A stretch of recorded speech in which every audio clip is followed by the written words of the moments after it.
escada é uma construção que serve para fazer um deslocamento vertical. Nem sempre é assim, mas tem um jeito de facilitar tudo isso. Elevador? Não.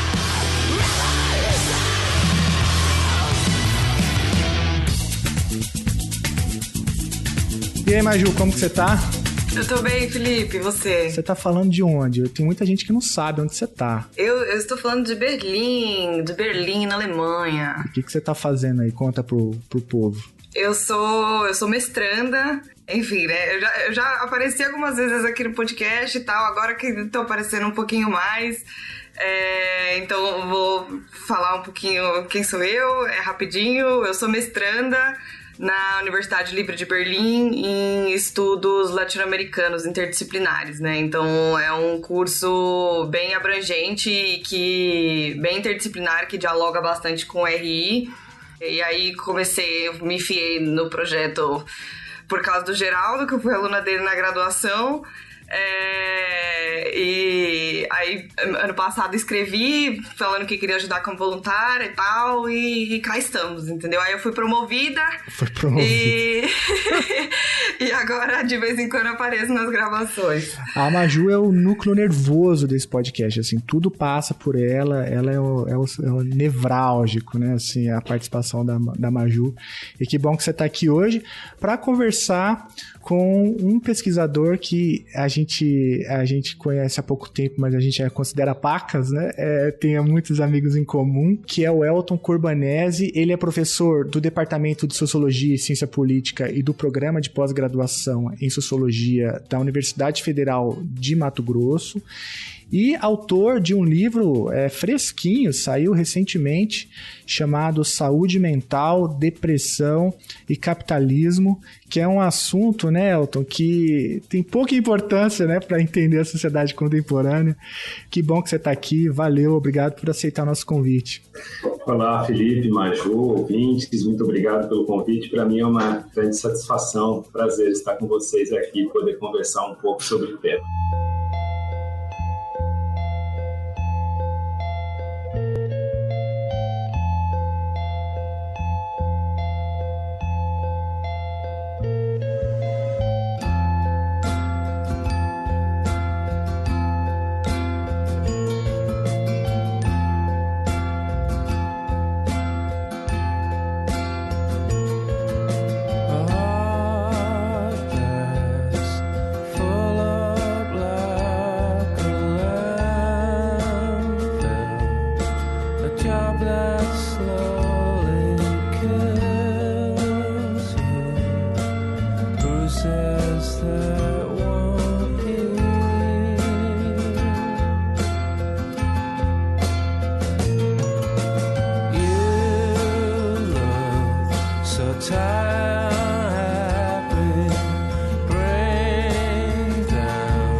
Alegria toda nossa, já parabenizo pelo livro. Mas, Elton, eu queria começar fazendo uma pergunta que não é sobre o livro, mas é sobre o autor, né?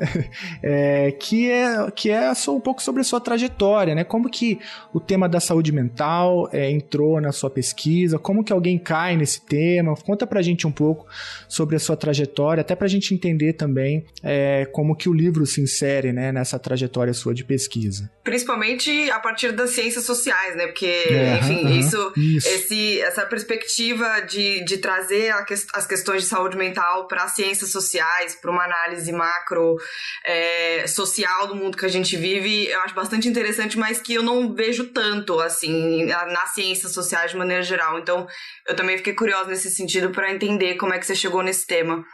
Legal. Bom, eu sou formado em Ciências Sociais, né? A minha graduação eu realizei na Unesp de Marília, e lá, durante ainda uma pesquisa de iniciação científica, aquela coisa que inicialmente a gente começa a querer flertar com algum tema, né? Sobretudo ali, a partir de segundo, terceiro ano de graduação, eu imagino que tenha acontecido.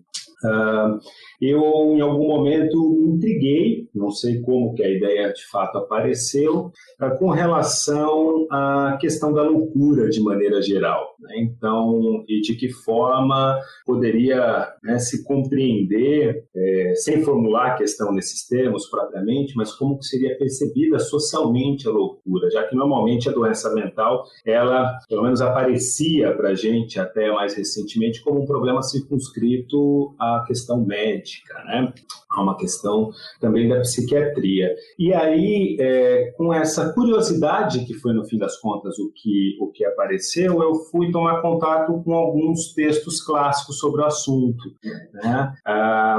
E o primeiro deles, eu me aventurei por alguns textos, mas eu lembro que eu li aquela coleção Primeiros Passos, O que é Loucura, né, que é sempre uma coleção muito didática, apresenta os problemas, né, sempre escrito por algum especialista. João Freis Pereira, se não me engano, é o autor desse título, né, eu li há muito tempo, e ali ele colocava como uma principal referência a história da loucura de Foucault, né, e é a tese de doutorado do Foucault, que foi defendida em 61, é um texto muito extenso e denso, uma tese de doutorado em filosofia, a tese principal, a tese complementar é sobre Kant, né? E eu me aventurei a realizar essa leitura, né, durante a terceira ano da graduação, sem ter propriamente, porque no curso de Ciências Sociais a gente não tinha essa questão, ou mesmo Foucault ia aparecer um pouco depois, sobretudo com Vigiar e Punir, para a gente em teoria contemporânea, em sociologia contemporânea. E aí, então, comecei a realizar essa leitura, tive a felicidade de encontrar com um grande professor da Unesp, atualmente aposentado e também aposentado da USP, que foi o Bruni, José Carlos Bruni. Ele, na época, também ofereceu um curso sobre Foucault, sobretudo a História da Loucura, né, uma parte da história. Ele leu esse texto também, nós lemos em sala o que é a loucura, e aí, então, a História da Loucura me deu mais elementos para poder ler esse texto, que é um texto bastante difícil, e, bom, a partir disso eu mergulhei praticamente no tema, e aí eu desenvolvi para tentar sintetizar um pouco na minha iniciação científica, eu coloquei como objeto de estudo a relação pouco pretensioso entre Foucault, o alienista de Machado de Assis e o Esse Homo de Nietzsche. Eu realizei um estudo monográfico ali sobre isso, como uma coisa, né, porque Nietzsche aparece como um caso de experiência trágica da loucura na modernidade para o Foucault. Então isso me intrigou, e aí em conversa com o próprio Bruni e tal, fui para esse campo, realizei esse estudo. No mestrado eu recuei um pouco, porque vi que era e aí eu tirei propriamente o Nietzsche como objeto de estudo e me dediquei sobretudo à História da Loucura, o alienista, alguns outros textos também de Machado de Assis, já que essa questão de alguma forma permeia a obra dele, essa linha tênue entre a razão e a loucura, as crônicas que ele escrevia no periódico A Semana, que evidenciam muito essa preocupação dele.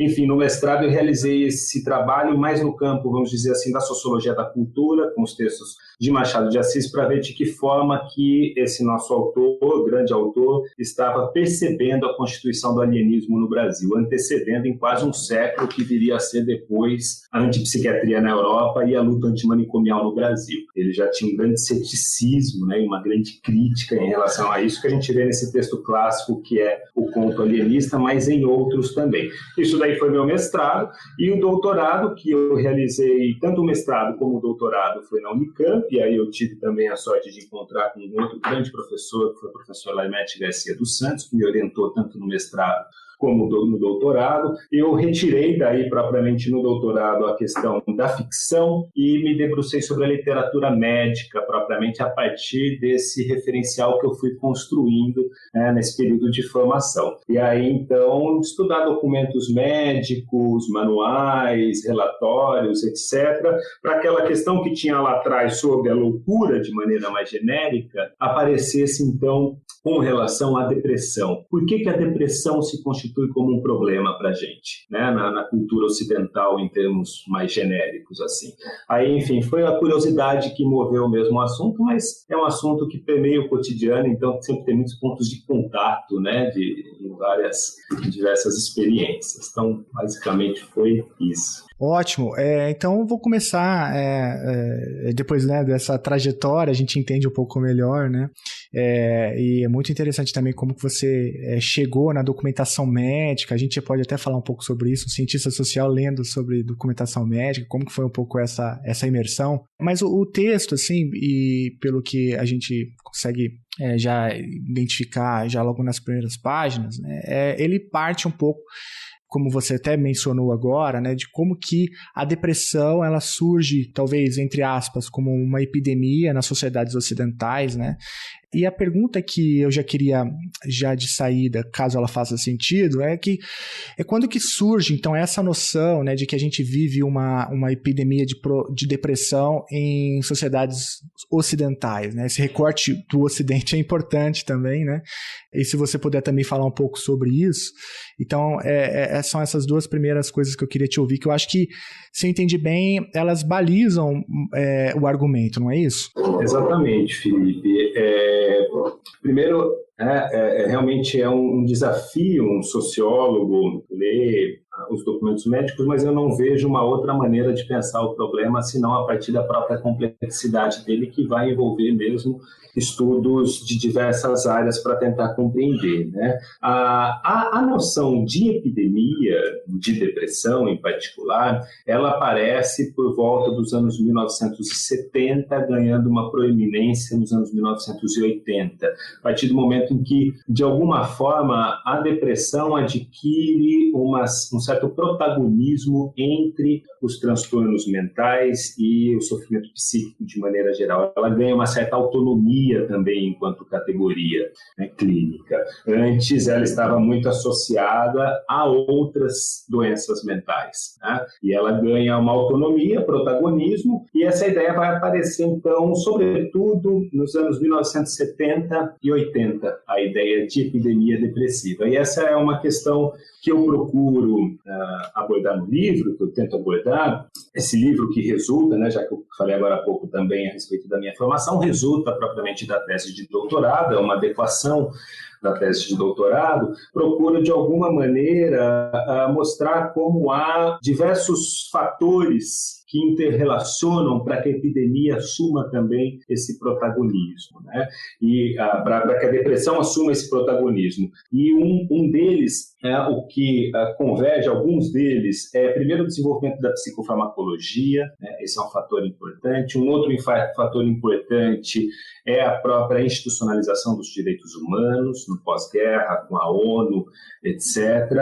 A própria incorporação do elemento mental no conceito de saúde, que a OMS apresenta desde a sua institucionalização, desde a sua fundação. E também um elemento extremamente importante que eu vou procurar abordar no livro, que é uma virada neoliberal, por assim dizer, em termos genéricos no Ocidente, que é a constituição do neoliberalismo ali no final dos anos 70, início dos anos 80, inicialmente na Inglaterra, nos Estados Unidos, e que pouco a pouco vai difundindo, né, mundialmente. E aí a depressão vai aparecer sobretudo com um problema nesse sentido, né? A depressão ela é fundamentalmente antinormativa, né? Ela recusa uma série de imperativos para esse modelo de organização social, que é o modelo capitalista de maneira geral e com as suas novas configurações a partir daquilo que se nomeia bastante genericamente como neoliberalismo, né? Então, nos anos 1970 e 80, a gente tem a confluência, a convergência dessa série de elementos que vão, enfim, tornar a depressão esse problema. Isso vai ser veiculado por por discursos oficiais, né? Por discursos institucionais, oficiais, na grande mídia também. E é por isso que o recorte Ocidente ele é importante, né? Porque foi nessa face, né, dos povos que a gente tem essa confluência dessas múltiplas causas, que passa pela farmacologia, passa pelos direitos humanos, passa por esse elemento da saúde mental como saúde, né? Como uma face da saúde na OMS e, não menos importante, da própria virada neoliberal, que é algo típico, né, da face ocidental. Então é por isso, essa confluência ela é típica dessa face ocidental e é por isso que a epidemia de depressão ganha essas características e que delimitou, inclusive, o objeto do livro, não é? Sim, exatamente.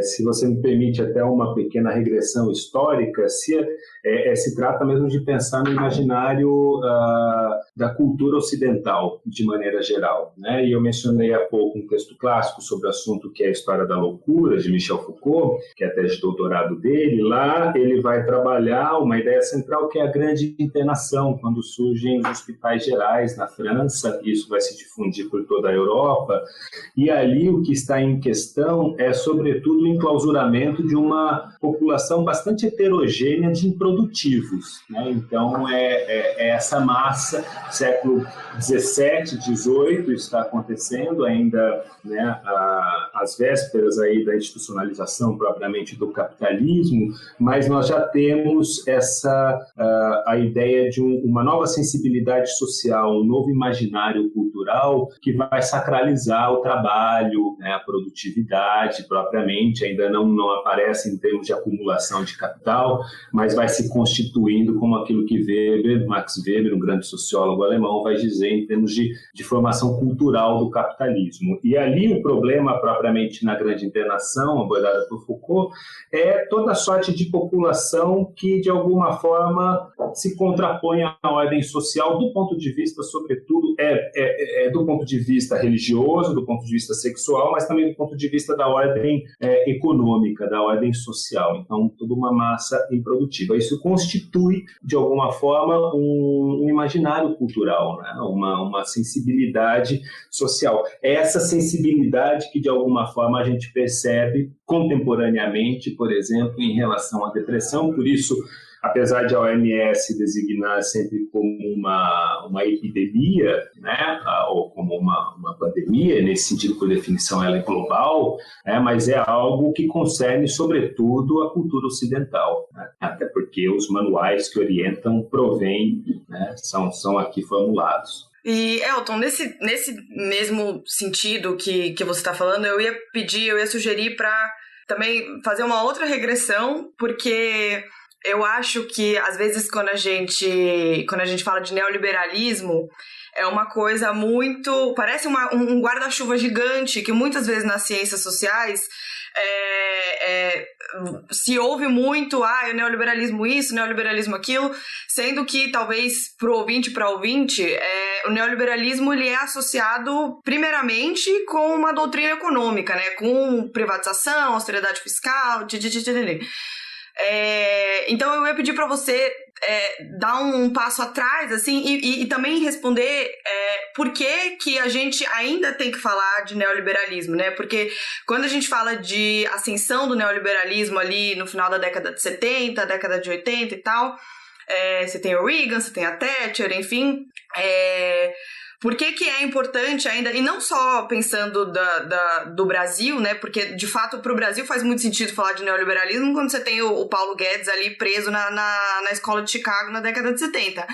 Mas, por exemplo, se você vai olhar os pacotes lá de ajuda econômica que o Biden está propondo, e não falando não como se o Biden fosse um grande progressista, mas essa doutrina da austeridade fiscal, das privatizações e tudo, ela, pensando também no centro de um Ocidente, ela já foi esperada em alguma medida, né? Então, por que ainda faz sentido, o que a gente está chamando de neoliberalismo e por que ainda faz sentido a gente pensar em neoliberalismo quando a gente está falando de saúde mental? Perfeito, Maju, muito importante essa colocação que você está falando, né? Porque esse é um dos espectros que assombram ainda hoje, quando a gente pensa que ainda existe comunismo, né? Qualquer coisa assim, que, enfim, essa caça toda, o neoliberalismo entra numa espécie de chavão nesse sentido. Por isso que eu falei em designar de termos bastante genéricos, né? Existem muitas abordagens que mostram justamente essa heterogeneidade disso que se chama, nesse termo, guarda-chuva, né? Que é o neoliberalismo. Enfim, ele é muito... o neoliberalismo atualmente existente, que de fato existe, né? Ele é muito heterogêneo em diversos países, em diversas culturas, etc., e como ele se estabelece. Agora, para tentar, de alguma forma, responder a essa sua questão, eu acho que você coloca uma questão importante, que você fala, o neoliberalismo inicialmente compreendido como uma doutrina econômica, né? Uma doutrina econômica e político-econômica. De alguma forma, os estudos que eu, de alguma maneira, tenho tentado abordar esse problema, vão pensar o neoliberalismo não apenas como uma doutrina econômica e política, mas como uma espécie de uma racionalidade. Isso acho que foi fundado no curso do Foucault, o nascimento da biopolítica, do final da década de 70, ainda antes de Thatcher e antes de Reagan, né? Então antes dessa virada propriamente. É o único curso que Foucault se debruça efetivamente sobre uma questão conjuntural, por assim dizer, e ali ele vai analisar as duas vertentes do neoliberalismo expoentes, que é o ordoliberalismo alemão, né, e o neoliberalismo da Escola de Chicago, justamente. E ali que nós vamos ter essa ideia de uma racionalidade política que vai se desenvolver por uma série de outros estudiosos, hoje, né, por exemplo, Christian Laval, Pierre Dadeau, na França, com A Nova Razão do Mundo, entre uma série, o Andy Brown, enfim, uma série de outros autores que estão pensando justamente como uma racionalidade. Então, quando eu coloquei esse termo, esse chavão, assim, o neoliberalismo, pensando não propriamente, então, como medidas que variam, que são heterogêneas, mas que se constituem, né, como uma forma de organização social que implica uma determinada cultura, né, uma determinada ética no sentido de um conjunto de valores que orienta a nossa vida, independentemente. Então, de alguma forma, de maneira mais genérica, nós podemos pensar que a partir dessa chamada neoliberalização das sociedades ocidentais, nós temos, em termos culturais, pelo menos, vai sendo estabelecida uma determinada concepção de vida, né? Uma determinada ética, uma determinada conduta de vida. E aí ela é pautada em alguns valores que são, parece que, irrefutáveis, né? Em termos do individualismo, em termos da competição como um princípio vital, né? E isso vai cada vez mais se concretizando, então, como cultura propriamente, não pensando como medidas econômicas. Ora, a gente tem a terceira via que combina, né, sociedade de mercado com políticas sociais progressistas, etc. Não tanto, mas pensando isso como vai se constituindo mesmo como cultura. Pensando em termos mais gerais dessa sensibilidade que aí a depressão vai aparecer como um problema para essa cultura particular. E é muito interessante colocar o neoliberalismo como racionalidade, né? E essa bibliografia que você citou. E até para fazer um gancho também com uma outra fala sua, quando você, por exemplo, está fazendo ali uma digressão sobre a loucura e fala lá sobre as massas dos improdutivos, né?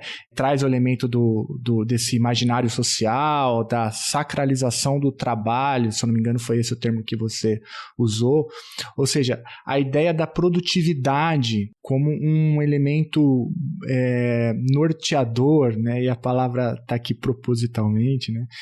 Já que a gente está falando de neoliberalismo, que retroalimenta esse ciclo, né, do individualismo, que retroalimenta esse ciclo da competição e que necessariamente exclui uma massa de improdutivos, né, porque balizam a vida por essa lógica da produtividade e que pode, entre outras coisas, também retroalimentar esse ciclo de epidemia de depressão. E então esse é o fio, né, condutor do argumento, se eu estou entendendo bem, né, que é essa neoliberalismo como racionalidade sacraliza o trabalho, ao mesmo tempo que exclui uma massa de improdutivos e contribui para a epidemia de depressão. É isso, Elton? E que também tem o componente e que com isso traz o componente da autorresponsabilização muito forte, né? Então a ideia que você fala de dividir a sociedade, ela passa a ser vista como uma divisão entre perdedores e vencedores, né? Então, como esse ciclo que o Felipe colocou, ele chega nessa visão de uma sociedade dividida dessa forma, né? Perfeito. Essa cisão que você menciona agora, Maju, entre uma sociedade constituída por vencedores e perdedores, faz parte justamente dessa cultura que o Felipe acabou também de resgatar, né? É nesse sentido. Então, a noção de autorresponsabilidade, ou de responsabilidade de maneira geral, né? Aquilo que nós sabemos bem, como que essa cultura, de alguma forma, vai implementar, né? A ideia de que, bom, nós tivemos ali, depois do welfare state, né, as políticas, as redes de proteção social, etc. À medida que isso vai sendo desmontado e o próprio trabalho vai sendo desregulamentado, etc., a ideia é que, bom, cada um compete o seu próprio sucesso ou o seu fracasso. Se você não der conta, é porque, em alguma medida, você fracassou, independentemente das condições objetivas, materiais, econômicas, sociais, psicológicas, cognitivas, etc. É isso que está no coração dessa cultura também, né? Essa ideia realmente de uma responsabilidade pelo sucesso ou pelo fracasso.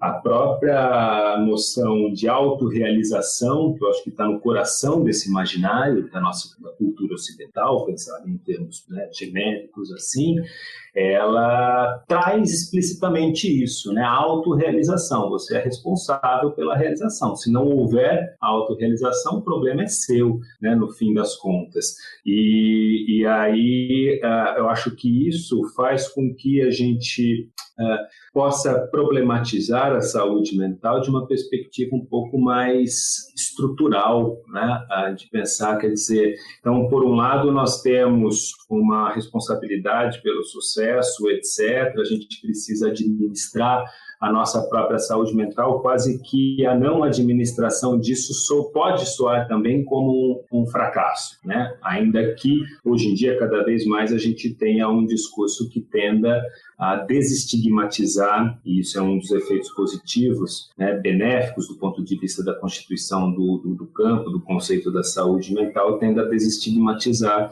o problema. Mas a questão da produtividade, a qual o Felipe mencionou, que está lá na grande internação, né, do Foucault, realmente é o mesmo problema que Max Weber vai trabalhar na Ética Protestante, o espírito do capitalismo, né, a partir das reformas protestantes, em particular com o calvinismo, como que vai acontecer justamente essa sacralização do trabalho. Ainda não é o lucro propriamente que está em questão, mas é a salvação da alma, e para ter a salvação da alma é preciso ter um compromisso com o dever, uma ética do trabalho, etc., que é o que permite, né, a vida pós-morte. Então, é o que vai salvar a vida pós-morte. E isso vai se constituindo como uma cultura. Então, o que Weber está fazendo ali é uma espécie de genealogia da cultura capitalista, né? A gênese do capitalismo enquanto cultura, não propriamente enquanto modo de produção numa chave marxista. Então, é pensar propriamente como uma cultura. E o que nós temos hoje com o neoliberalismo é uma pisada no acelerador nisso tudo, né? A gente tem cada vez mais A própria autorrealização está absolutamente vinculada com a ideia de descoletivização também, a precarização, quando a gente pensa em termos de desregulamentação do mundo do trabalho, a precarização, o que é? Nada mais do que colocar os trabalhadores em competição entre eles próprios. Olha, se você não quiser, tem outro que vai assumir o seu lugar facilmente, né? Então, isso desmobiliza também a própria precariedade, etc. Tudo isso, enfim, vai constituindo esse cenário social, essa organização que se constitui como uma racionalidade mesmo, no sentido que orienta a nossa conduta de vida, né? Quase que naturalmente, se a gente não coloca isso em uma perspectiva histórica, sociológica, política, filosófica.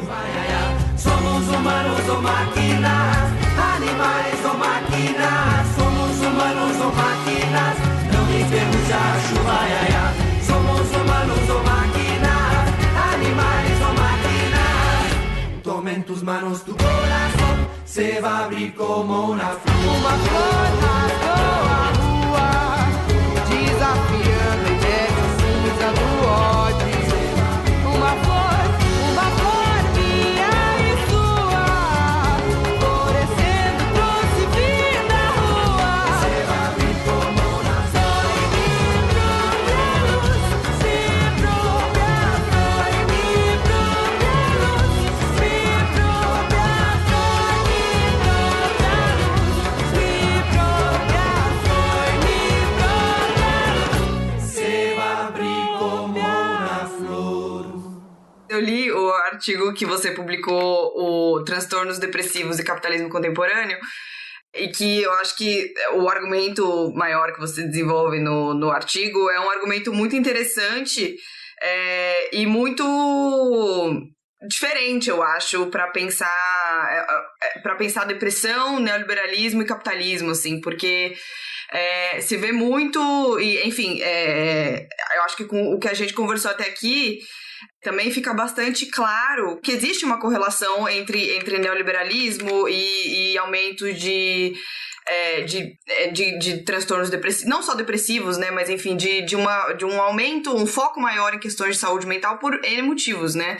Mas eu achei muito interessante o jeito que você trabalhou no artigo e que imagino que também seja trabalhado muito no livro, de como o processo contrário também é muito importante para entender esse fenômeno na sua complexidade, né? Então, de como o neoliberalismo ele também está responsável por uma definição de depressão que ela fica cada vez mais ampla em termos de ela abrange cada vez mais corpos que eles desviem um pouquinho de uma lógica ideal de produtivismo, assim.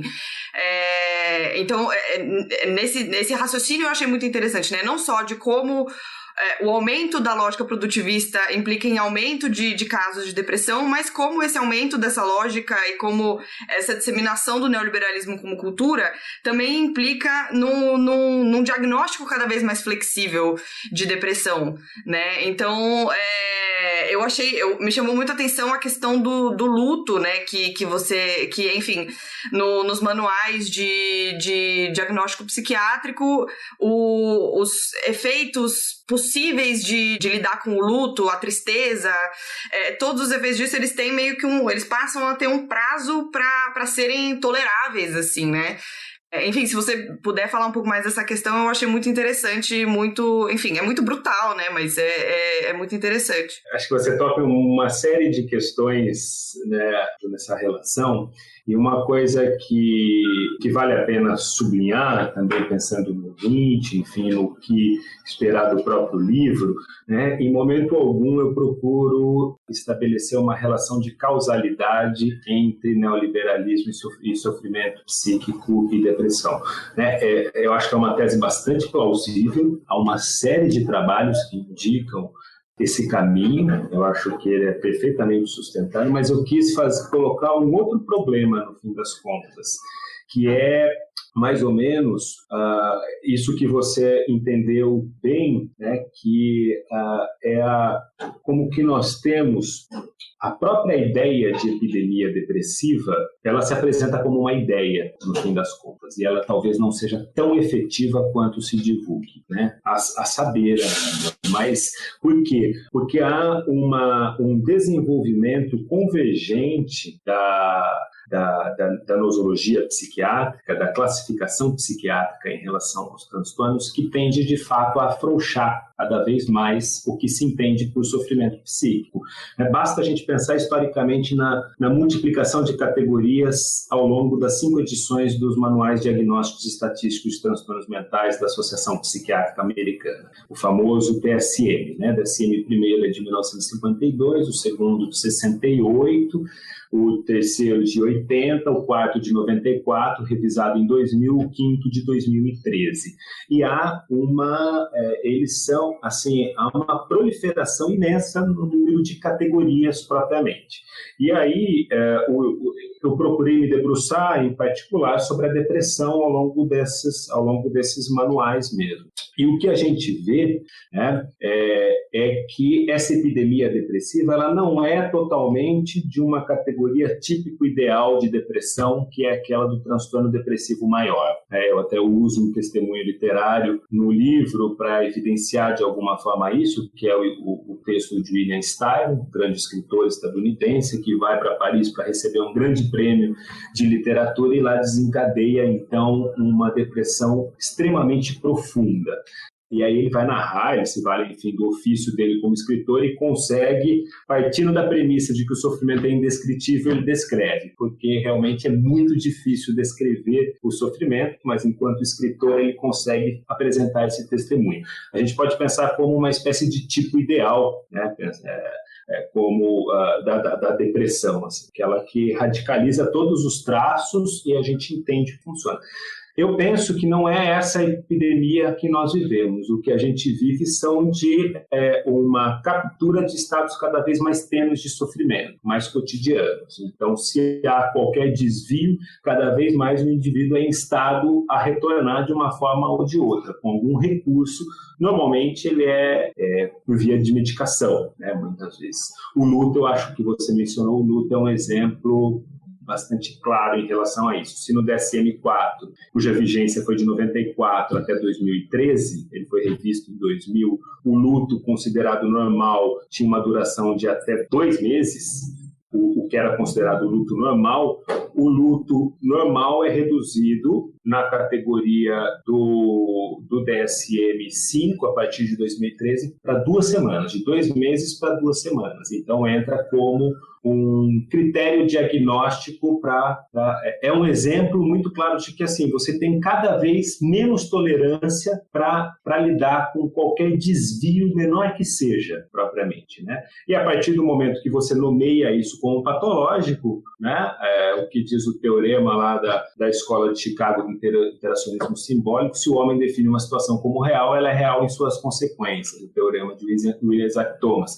A homossexualidade foi nomeada como patológica até os anos 1980 pelo próprio discurso psiquiátrico, e dessa forma foi a concepção desse tipo de conduta. Então, a partir do momento que você nomeia algo, ele tem uma implicação do ponto de vista da subjetivação, né? Ele produz uma realidade. Então, a ideia é menos dizer que, olha, nós temos um modelo de organização social absolutamente patológico e que ele produz patologias, né? A estrutura da sociedade é doente. É verdade, é isso mesmo, mas não é por aí que o livro ganha, mas para mostrar, olha, uma ciência por definição, se a gente pensa em termos tradicionais de ciência, a teoria crítica não, ela é uma ciência absolutamente interessada, mas se nós pensamos num paradigma moderno de ciência, ela se define pelo desinteresse, né? O que Pierre Bourdieu vai chamar o interesse no desinteresse, é isso que define de alguma forma a ciência. Uma ciência médica, ela partiria desse princípio. O que a gente vê é que há uma convergência entre o desenvolvimento de um determinado modo de organização social com uma ciência específica. Então, que, por um lado, tende cada vez mais a otimizar as capacidades individuais e, por outro lado, cada vez mais capturar e territorializar no campo do patológico os desvios cada vez menores, né? Mais ou menos isso que acontece quando a gente vê, quando estuda esses manuais e vê que há uma grande multiplicação, ramificação e flexibilização dos critérios diagnósticos. Eles giram normalmente em torno de duração, frequência e intensidade, os sintomas, para poder descrever e, enfim, categorizar. Eu acho que isso vai ter uma implicação, sobretudo do ponto de vista de pesquisas epidemiológicas, porque do ponto de vista clínico, do diagnóstico, o clínico, evidentemente, tem um senso crítico que permite que ele estabeleça ou não o diagnóstico, mas do ponto de vista epidemiológico, para pesquisas, são os critérios, check, não dorme direito, ok, tem problema, né, problema com alimentação, enfim, tudo isso vai entrando e aí você configura, de fato, uma epidemia depressiva. Tem muitos elementos, assim, a sua fala, ela vai, né, tem uma série de conceitos que surgem e que a gente fui anotando aqui, né, que tem todo um encadeamento lógico, né, o tema é complexo, como todos vocês mencionaram, mas essa histórico que você faz das DSMs, né, é muito legal, porque é um exemplo empírico disso que a gente está falando, né, muito claro. E me ocorreu aqui, eu sou um completo leigo, né, nesse assunto, como você já percebeu, mas não deixa de ser um pouco, enfim, curioso o fato desses manuais, né, irem incorporando cada vez mais comportamentos, né, porque isso tem, claro, uma relação, como você bem mencionou, entre um tipo de ciência que se produz, né, e um determinado conjuntura histórica. Acho que isso ficou muito claro na sua fala, mas também tem outro elemento que eu não sei nem muito bem o que definir, que qual é o interesse, né, em tornar determinadas condutas patologias, né? Eu já ouvi, assim, em conversa, sabe, de bar e essas conversas informais, sem nenhum compromisso, né, com rigor acadêmico, com rigor científico e tal, de que os interesses da farmacologia também atuariam como uma das causas de explicação aí para essa ampliação das patologias, né?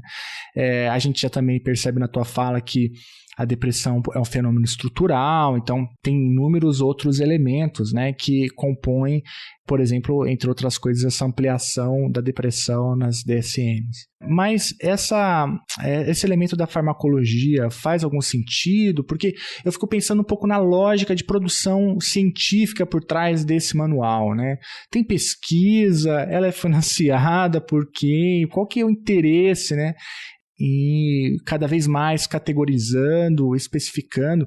Esse exemplo que vocês deram, né, de redução de 2 meses para 2 semanas, no que é considerado, entre aspas, normal, numa situação de luto, né, chama muita atenção, né, porque qual é a régua que se usa, né, e qual é o interesse que se tem em estabelecer um determinado marco temporal.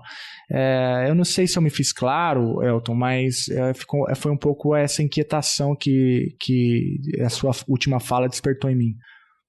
De fato, há uma série de estudos que mostram os interesses da indústria farmacêutica com relação a essa produção de transtornos mentais, essa verdadeira indústria, né? Então, alguns estudos que vão nessa área, Philippe Pignat e Pierre Saint-Hilaire, há bastante estudos, na verdade, que fazem essa correlação.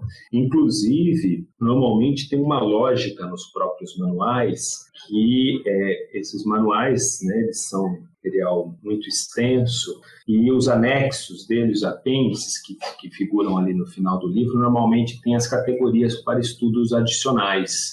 Então, por exemplo, no DSM-4, que antecede o 5, nós tínhamos ali o transtorno disfórico pré-menstrual, por exemplo. É uma categoria que, segundo estudos, por exemplo, de Nicholas Rose, sociólogo britânico, ele foi alçada para uma categoria oficial no manual seguinte em função de experiências bem-sucedidas com antidepressivos. Então, acontece muito, muitos estudos indicam que há essa convergência. Então, primeiro, um estudo está ali como algo que requer estudos adicionais para ser, e aí tem experiências com antidepressivos a partir daqueles critérios, com medicação de maneira geral. Se funciona, ela às vezes é alçada. Então, tem realmente essa correlação. Eu indico isso de alguma forma no livro, mas não é também o caminho que eu procuro seguir, né? Tentando responder a sua questão, Felipe, eu acho que qual o interesse, né, na produção dessas categorias, me parece que cada vez mais elas tangenciam a normalidade, cuja própria concepção, a de normalidade, é cada vez mais rígida, né? Então, eu acho que é esse mais ou menos o problema que está, de alguma forma, vinculado a esse imaginário da cultura ocidental contemporânea, digamos assim, né? Então, um indivíduo cada vez mais performático, cada vez mais que alcance melhores resultados, né? Essa lógica que nós temos que está lá na base do capital humano, da noção do indivíduo como um empresário de si mesmo, né? Você é SA, então você tem que se administrar como um grande empresário, e como qualquer tipo de capital, o humano concebido como um capital, ele é aquele que precisa cada vez mais de melhores investimentos para ter retornos futuros, né? Então, o investimento, ele é justamente a condição para se ter melhores retornos futuros. Então, nós vamos tendo por um lado, um afrouxamento desses critérios diagnósticos em termos de duração, frequência e intensidade de sintomas, e, por outro lado, um discurso cada vez mais voltado a essa otimização, a esse aperfeiçoamento, a esse desempenho, a essa cultura propriamente do desempenho, né? Então, nós temos, por exemplo, a ideia de que os manuais, eles vão, de alguma maneira, capturando estados mais brandos de sofrimento, cada vez mais tênues. O luto é um exemplo disso. O luto em si ele é um sintoma, no caso da lista que há para configurar um transtorno depressivo. A gente tem normalmente duas categorias principais, que é o humor deprimido e a anedonia, que é a ausência de prazer em fazer aquilo que você antes sentia prazer, e uma relação de sintomas. Se houver mais 4, se não me engano são 4, com um dos dois principais, configura. E aí tem diversas variações em termos de duração, de intensidade, de frequência, etc. Essa que eu mencionei agora é a categoria nuclear, o transtorno depressivo maior. Mas nós temos no DSM-5, e aí que eu acho que evidencia, né, esse argumento que eu procuro sustentar, que são categorias como transtorno depressivo menor, transtorno depressivo breve e recorrente.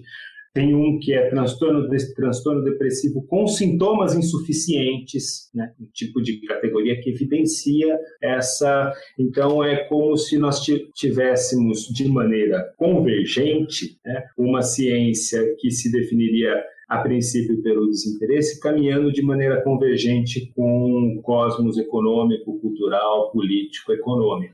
Então, o afrouxamento dos critérios, de alguma maneira, converge com uma normalização mais rígida, né? Então, uma normalização mais rígida, e ela é sempre voltada para, propriamente, a atividade, em particular, a atividade produtiva. Elton, eu fiquei pensando nesses pontos que você colocou, e antes da nossa conversa eu já estava um pouco na cabeça, também tentando trazer o tema um pouco para as RI, de que eu acho que é muito difundido, assim, em termos de senso comum, que depressão é coisa de país rico, assim, sabe? Então, são os países nórdicos, eles têm uma super qualidade de vida, mas são países com altos índices de suicídio, Japão, nananã.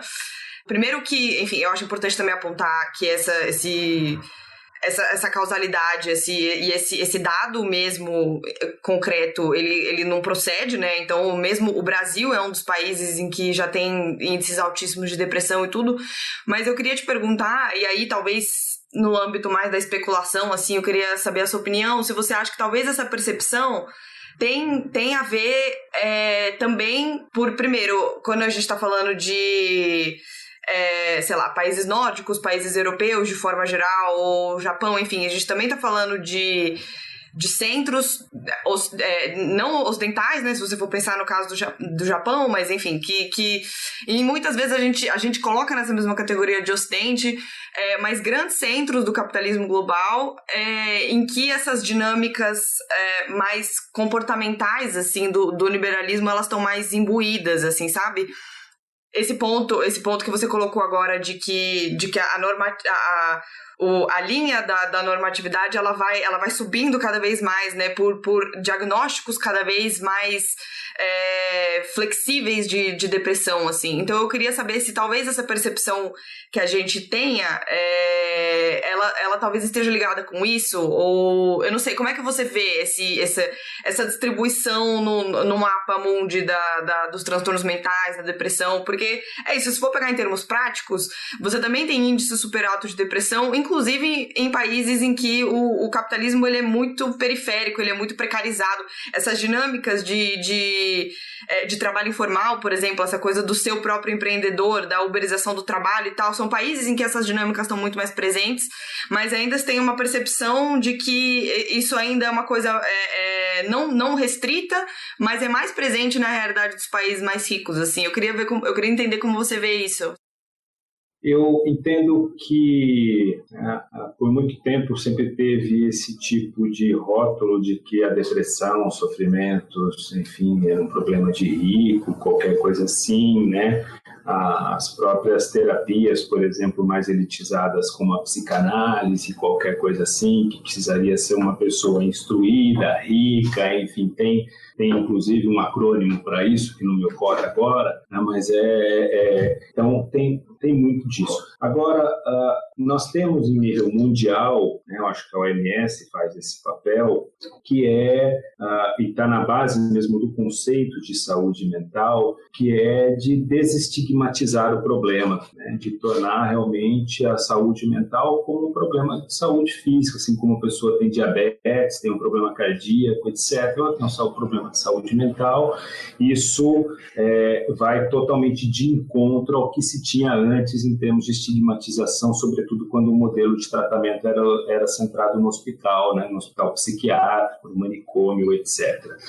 E eu entendo que a partir dessa vulgarização, no bom sentido do termo, né, da saúde mental, que é transformar em um problema de saúde pública, que merece a devida atenção, merece políticas públicas, etc., a gente tem, ao mesmo tempo, um aumento expressivo. E, ao mesmo tempo que nós temos em um polo, digamos assim, da estratificação social, esse alto desempenho, alto executivo, etc., que pode sofrer esses problemas relativos aí a burnout também, né, problemas de ansiedade, coisas que a pandemia evidencia muitíssimo. Nós temos também, isso se aplica tanto internamente a países como o Brasil, como também do ponto de vista global, que a privação e as pessoas em condições de vulnerabilidade social tendem a ter mais sofrimento psíquico também, né? Então, isso também há uma literatura que indica bastante claramente isso, que a privação, a vulnerabilidade, etc., tende. Então, isso tanto internamente como globalmente.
Elton, e aproveitando esse gancho, né, você citou outra epidemia, né, que nesse caso é a epidemia de Covid-19, e eu tô tentando colocar, enfim, todos esses argumentos nesse novo contexto, né? O contexto da pandemia de Covid-19 é um contexto, né, de ainda maior precarização do trabalho, né? É um contexto de queda do trabalho formal, né? É um contexto que você tem um segmento mais rico da sociedade, que tem a possibilidade de seguir trabalhando em casa, porque tem internet, porque tem computador, porque tem um tipo de atividade profissional que permite, né, desenvolver essa atividade remotamente, e você tem uma imensa maioria da sociedade que não tem a menor possibilidade de conseguir manter a sua renda por meio do trabalho remoto, porque depende de trabalhos manuais, depende, sei lá, de mil outras coisas para poder levar comida para dentro de casa, né? Então, a pandemia de Covid-19, ela intensifica, né? Se o neoliberalismo já tinha sido uma primeira injeção de anabolizante, nisso que a gente está chamando aqui de cultura, né? Que glorifica a produtividade, a pandemia de Covid-19, ela traz outros dilemas, né? Que tornam o cenário ainda mais complexo, talvez, né? Para não dizer trágico, porque você coloca o trabalhador na seguinte condição: se ele fica em casa, ele não come; se ele sai de casa, ele morre, né? E isso, eu imagino que vai na mesma direção dessa sua última fala, né? Que as vulnerabilidades, elas, quanto mais severas, maior a probabilidade disso se reverter em algum tipo de transtorno mental. E eu faço isso, né? Eu fiz esse grande enunciado para trazer um outro elemento que apareceu bastante na tua fala e que eu acho que aparece também agora nessa conjuntura de pandemia de Covid-19. Lá no começo a gente falou, você, por exemplo, voltou lá no Max Weber quando trouxe a ética protestante, o espírito do capitalismo, para mostrar como aquele teria sido talvez a primeira grande obra que mostrava, né, a racionalidade do capitalismo enquanto cultura, né? E aí a religião, portanto, ela vem acompanhando, né, toda essa trajetória que a gente conversou aqui, e ela vem acompanhando, né? E ela vem acompanhando muitas vezes de maneira interessada. E o que eu quero dizer com isso? Agora eu volto para a ideia da pandemia de Covid-19. Não é toda a religião, obviamente, mas uma parte, principalmente aquelas ligadas, né, ao neoprotestantismo no Brasil, elas vieram com uma teologia, né, que basicamente incentivava, né, o trabalhador, a trabalhadora a sair de casa, né, a não considerar o isolamento como algo importante, porque, sei lá, a bênção divina, a cobertura espiritual, ou sei lá o que, ajudaria, né, a você a ultrapassar isso. O ponto que eu quero destacar, então, é como que muitas vezes alguns aspectos da religião acabam por contribuir justamente para essa lógica, né, de manter o trabalhador produtivo, né? Inclusive converter a produtividade, entre aspas, em bênção, né? É claro que não é uma discussão sobre religião, esse também nem é o foco do livro, mas você percebe que também que a religião muitas vezes atua no sentido, né, na mesma direção, ela segue o mesmo fluxo, né, no sentido de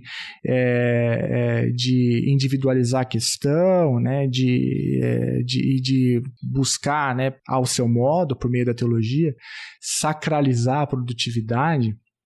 Eu acompanho seu raciocínio, me parece, né, você mencionou o neopentecostalismo, né, a ideia da teologia da prosperidade, de alguma forma, assim como estava lá no protestantismo de base, sobretudo calvinista, também luterano, mas calvinista que vai analisar mais detidamente. A ideia é a salvação individual, no fim das contas, né? É a salvação individual. E me parece que o neopentecostalismo, ele reativa, a partir da teologia da prosperidade, um pouco disso que está na base mesmo dessa cultura, né? A prosperidade, a salvação também é individual. Então, parece que a gente realmente individualiza todos os problemas. Otimiza-se individualmente todos para que a coisa funcione da maneira mais perfeitamente possível, né? Mas, ao mesmo tempo, tanto a responsabilidade como a salvação, etc., é num nível realmente individual. Acho que a pandemia de Covid-19, ela inicialmente, né, quando está aí tendo 1 ano e meio agora, desde que ela foi decretada, no início nós ouvíamos bastante, né, o vírus é democrático, e logo a gente viu que essa ideia caiu por terra rapidamente, né? Ele veio de cima, mas afetou embaixo, vamos dizer assim. Então, a gente viu que nada disso aconteceu. Quando fala o vírus ser democrático, parecia que então ia ter uma ideia de coletividade no meio disso, né? Mas a gente viu que também essa suspensão foi absolutamente temporária para depois, desde a relação entre os países, né, a apropriação de respiradores, de vacina, etc., como no interior dos próprios países também a maneira como as diferentes classes lidam com o problema, né? Então, parece que sempre a gente está lidando, eu acho que a saúde mental não é diferente, no nível da salvação individual, né? O que é a divulgação da yoga, da meditação, etc, etc. A gente já vai entrar nisso daí, mas o curto-circuito que eu identifiquei, tô chamando de curto-circuito na ausência de uma metáfora melhor, mas é porque você faz na primeira parte da conversa aqui, você faz todo um levantamento, né, de como que as patologias, as categorias vão sendo cada vez mais estreitas. Você até fala, se não me engano, estou citando literalmente, né, como que uma fala da Maju, como a ideia da normalidade ela vai sendo cada vez mais circunscrita, né? E por outro lado, uma sociedade periférica como a brasileira, com a teologia da prosperidade, como que a religião ela vai cada vez mais também relativizando o transtorno mental por meio da bênção divina e não sei o quê. Não, você não tem que procurar que esse é um problema espiritual. Então, não importa por onde você olhe, né? Se você busca ajuda em determinado setor, tem um viés. Se você vai procurar ajuda na igreja, que é uma outra coisa que é muito acessível, é mais acessível, inclusive, para o trabalhador brasileiro, e para o trabalhador é a igreja, tem uma em cada esquina. Ali você tem que ser produtivo, e isso não é um problema, isso é um problema espiritual, esse é o sintoma, isso aí é uma coisa que a gente tem que tirar de outro jeito. Então não importa, né, por onde você olha, parece que o estrangulamento, né, ele é sempre maior, e a gente vai sentindo, né, esse conceito de normalidade sufocando cada vez mais, né, via neoliberalismo, via teologia da prosperidade, que é uma manifestação teológica do neoliberalismo, e assim por diante. Então, esse é o sufocamento que eu tentei descrever na minha última fala. Mas eu falei que a gente já vai falar do yoga, né, eu me lembro muito numa música o Efecto, né, sobre esse tema, como que tem uma cultura zen, né, que vai também no bojo dessa conjuntura. Mas eu estava pensando, Maju, eu fiquei imaginando o Elton ouvindo, né, uma palestra de um coach quântico, né, e ele afundando na cadeira, assim, falando, esse cara não entendeu nada, né, mas esse cara é parte do problema, né, não é isso que você ia, era nessa direção que você ia, né, porque justamente o discurso dessa meritocracia, da individualização extrema, né, de todos os problemas. Então, todas as soluções elas estão concentradas no indivíduo, né, é o segredo, né, enfim, é o mindset, que é um conceito que a gente quer afundar na cadeira, né, quando a gente escuta. Tudo recai novamente no indivíduo, né, e é uma cultura que tem crescido, né, Elton? Tem varrido, inclusive, na universidade aqui, os jovens que eu tenho que dar aula, chegam muito carregados, né, com essas ideias e de mérito, de que basta, né, eu mentalizar que as coisas vão simplesmente materializar na minha frente. Como que você tem visto isso?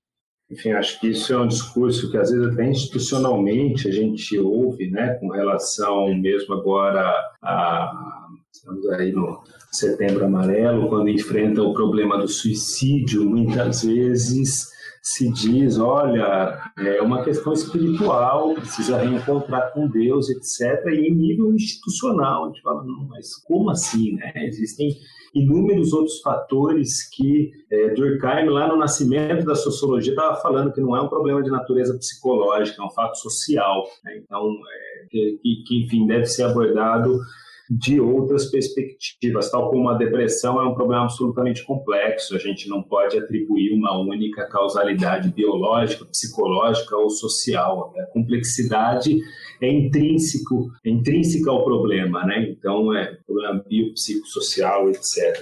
Então, essa questão, né, da motivação, da explosão, né, do coaching, desses discursos motivacionais, acho que é mais um elemento disso que vem ao encontro, né? No fim das contas, quando a gente faz uma paradinha de 5 minutos para meditar, é para voltar melhor, né? Não é para fazer outra coisa, é para voltar melhor. Para produzir mais, né? Eu acho que a grande questão é para quê, né? Eu acho que a finalidade, no fim das contas, que para que Foucault usa a categoria do cuidado de si, né? A gente tem um cuidado de si elevado à enésima potência hoje, mas é um cuidado de si absolutamente assujeitado, no sentido que ele é assujeitado para os poderes que estão aí, para todos os tipos de poderes, para poder, vamos dizer assim, fazer funcionar melhor. O cuidado de si, num outro sentido, ele tem uma outra finalidade, né? Ele poderia ter uma outra finalidade. Então, existe, inclusive, né, um autor que fala da McDonaldização do mindfulness, né? Então, essa produção em série da meditação, de não sei o quê. Enfim, são questões do ponto de vista individual que atenuam o sofrimento. Eu não estou dizendo que não deve ser, né, longe de mim qualquer coisa prescritiva, cada uma, claro, né, mas assim, é algo que é importante, todos os cuidados, tudo, mas parece que mais uma vez a gente lida no nível individual, né, do problema. Em hipótese alguma, é mais ou menos como pensar que, bom, para resolver o problema da criminalidade, basta que o sistema de justiça criminal funcione e a gente não atacar os problemas estruturais com relação à desigualdade, educação, etc. É mais ou menos a gente pensar com relação à saúde mental. Olha, basta você gerenciar bem, no fim das contas é esse o problema, né? O gerenciamento. A boa administração, o discurso do management mesmo, né? Basta você gerenciar bem as suas capacidades, a sua saúde mental, que tudo segue ok e você não vai ser vítima desse tipo de problema, né? Mas o esgotamento, ele é total, vamos dizer assim, né? Eu acho que o burnout representa bastante isso e tem se intensificado brutalmente com a pandemia, com esse... Para quem tem o privilégio de trabalhar e trabalhar em casa, a gente sabe que isso, né, acontece a escalada é cada vez maior. Então, o esgotamento em termos do trabalho, a gente tem um esgotamento, né, climático, está aí, eu estou aqui em Cuiabá, está pegando fogo isso daqui agora, tudo, a gente percebe em todos os níveis realmente um esgotamento muito grande, não me parece que é muito diferente com relação à saúde mental. Deleuze, que é um filósofo francês, né, conhecido, quando ele fala da sociedade contemporânea, ele usa a nomenclatura sociedades de controle, um texto curto que tem um potencial muito grande, pós-escrito sobre as sociedades de controle, e lá ele vai usar a metáfora da toupeira para sociedades disciplinares, né, que são as sociedades das instituições, e a serpente para as sociedades de controle, que é essa aqui. Deleuze morreu em 95, né, então a internet estava surgindo, mas ele estava falando muita coisa que estava para acontecer com tudo isso. E ele vai usar a metáfora da serpente. E aí, ali ele vai dizer, né, sobre, quando ele está trabalhando essas questões, sobre a própria motivação, né, que cabe aos jovens perguntar para que eles estão sendo tão motivados, no fim das contas. Isso estava lá atrás, é mais ou menos o que a gente pensa hoje também, né, para que, no fim das contas, a gente está sendo tão motivado. Os discursos, enfim, que é do coaching que o Felipe mencionou, acho que vão totalmente nessa direção, né. Eu ia trazer um ponto parecido, assim, porque do porquê que a gente é tão motivado, né? Porque a gente brinca, tipo, o coach, não sei o quê. Assim, pensando num ciclo determinado de pessoas, isso mais ou menos já virou piada, assim, sabe? Tipo, passou até no Fantástico uma matéria uns tempos atrás, meio mostrando que tem muito coach que é mais charlatão do que outra coisa, não sei o quê. Mas é muito... Mas, ao mesmo tempo... Mesmo quem tem que faz esse tipo de problematização se pega nessas situações em que você fala, putz, eu queria render mais, eu queria conseguir render mais, eu queria produzir mais. Olha o meu colega que já publicou 36 artigos e eu tô aqui, assim, sabe? Então, eu acho que... E ainda mais no cenário de pandemia, assim, sabe? Porque... É isso que o Felipe falou, assim, você tem extremos de todos os lados no cenário que a gente tem de pandemia hoje no Brasil, e mesmo quem consegue ficar em casa, quem consegue trabalhar de casa e não consegue fazer as coisas do jeito que em tese deveria estar acontecendo no novo normal, com 570 aspas, né, se sente mal consigo mesmo por causa disso, né, então... quando você trouxe o exemplo do luto nos manuais de psiquiatria, foi um exemplo que ele me chamou muito a atenção, não só pelo absurdo que ele seria em qualquer outro contexto, mas pensando num contexto de pandemia, é surreal que existam, que a partir de 2 semanas, se você não souber lidar com o luto, talvez você precisa ser medicado, assim, sabe? Porque a gente, desde o começo do ano passado, a gente tá vivendo numa realidade em que o luto, ele se tornou mais do que nunca cotidiano, assim, sabe? E luto não só pela Covid, mas o cenário que o Brasil vive hoje é um cenário de desalento total, assim, né? Então, luto pelas vítimas de chacina dentro de favela, assim, sabe? É luto pelo um aumento exponencial da fome no Brasil que não acontecia fazia décadas, assim, sabe? Então, é luto não, mas se você fizer uma yoga, talvez uma vez por semana, você talvez consiga lidar melhor com isso, mas, ao mesmo tempo, você fica num dilema, né, de eu não tô conseguindo lidar com isso, assim, sabe? Será que... essa culpa, né? Será que sou eu que não tô sabendo lidar com isso? É muito... Enfim, esse cenário todo, essa combinação de fatores é muito assustadora, né? E como a gente muitas vezes se pega sem conseguir lutar contra isso, né? Então, enfim... Sim, quando você fala a gente se pega sem conseguir lutar contra isso, mostra justamente a ideia que é uma racionalidade, que a gente internaliza profundamente tudo isso. Eu acho que o Cristian Laval e Pierre Darouda vão dizer na Nova Razão do Mundo que é mais fácil sair de uma prisão do que de uma racionalidade. Realmente é um problema que se circunscreve, que concerne a todos nós, de fato. Elton, tem alguma pergunta que por absoluta incompetência da nossa parte a gente não fez, que a gente deveria ter feito, e algo que você gostaria de falar, algum aspecto importante aí para a compreensão do argumento? Acho que não, Felipe. Acho que conseguimos fazer uma apresentação, né, do tema. Não sei se vocês gostariam de ouvir alguma questão que talvez não tenha ficado clara também, que, enfim, né, qualquer questão que eu possa ainda tentar ajudar a esclarecer para o propósito do Chutando a Escada, que né, realmente uma divulgação. Se tiver, estou à disposição. Não, eu tenho sim. Então, eu queria te perguntar como que a gente acaba com o capitalismo. Já que é a origem, né, de tudo isso. Vai voltar o quadro do chute de escada, né, Felipe? Mas eu queria, Elton, mais uma vez agradecer imensamente o seu tempo, né? Parabenizar o livro Saúde Mental, Depressão e Capitalismo. Foi publicado pela editora Unesp. Você encontra o livro lá no site da editora, também na Amazon, está disponível. A gente vai deixar o link aí para você comprar o livro na descrição do episódio. Também a gente vai citar lá o artigo, né, que a Maju mencionou, que trata sobre o luto, e outros textos do professor Elton. A gente recomenda que você, se quiser, ouvinte, né, se aprofundar nessa discussão. O texto do Elton, ele é um livro muito agradável, né, e fácil de ler para um leigo como eu, né, a gente lê e entende, né, que a princípio fala, não, eu não vou, é uma linguagem, né, uma epistemologia muito diferente da que eu estou trabalhando, mas esse eu acho que o trabalho do Elton é uma discussão, pelo menos a minha leitura foi essa, uma discussão sobre o capitalismo, né?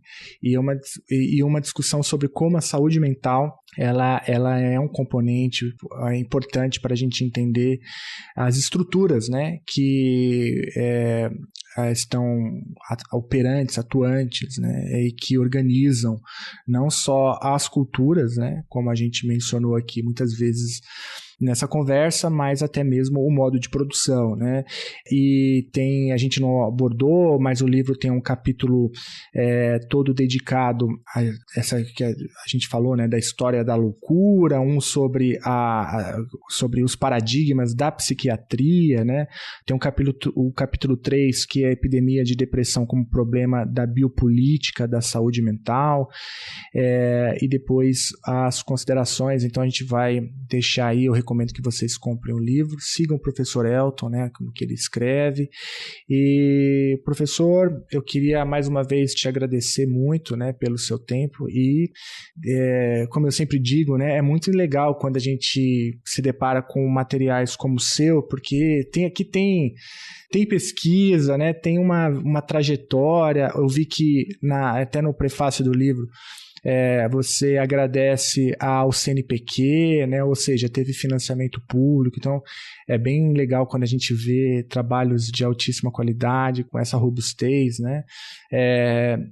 Sendo publicados, porque a gente também, de tabela, a gente retroalimenta aquela outra ideia que a gente não cansa de enfatizar, que é a importância, né, do financiamento da público à pesquisa, e como que isso é relevante também para a produção de conhecimento na sociedade brasileira. Parabéns, professor. Perfeito, Felipe. Muitíssimo obrigado uma vez mais pelo convite. Foi um grande prazer conversar com você, com a Maju, e gostei muito que você chamou a atenção agora para o agradecimento particular para o CNPq. Realmente, né, a gente tem assistido aí a esse desmonte sistemático, e é algo absolutamente fundamental mesmo para o desenvolvimento não apenas da ciência, mas do conhecimento de maneira geral e para as atividades nossas mais cotidianas que passam despercebidas. Então, realmente, muito obrigado e parabéns pelo trabalho que vocês vêm realizando.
Você acabou de ouvir mais um episódio do Chutando a Escada. Para apoiar, acesse chutandoaescada.com.br/apoio.